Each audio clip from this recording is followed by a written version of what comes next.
Islamic name Kaneez Zahra. Kaneez Zahra के इस्लामी मायने हैं खातिमा के। कनीज़ ज़हरा का नाम लड़कियों के नामों में शुमार होता है। कनीज़ ज़हरा की नाम की इब्तदाई तारीख़ अरबी ज़बान से निकलती है।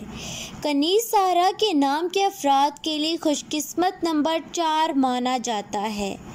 कनीज़ फ़ातिमा के नाम का मतलब है खादिमा के, जबकि खुशकिस्मत दिनों में इतवार और मंगल शामिल है। खुशकिस्मती वाली धातुओं और हिस्सों के हिसाब से तांबा शामिल है। कनीज़ ज़हरा के नाम के अफराद के लिए मुवाफ़िक़ रंगों में सुर्ख, जंगनुमा हल्का और हल्का सब्ज़ शामिल है। कनीज़ ज़हरा के नाम के अफराद के लिए मुवाफ़िक़ पत्थरों में पुखराज शामिल है।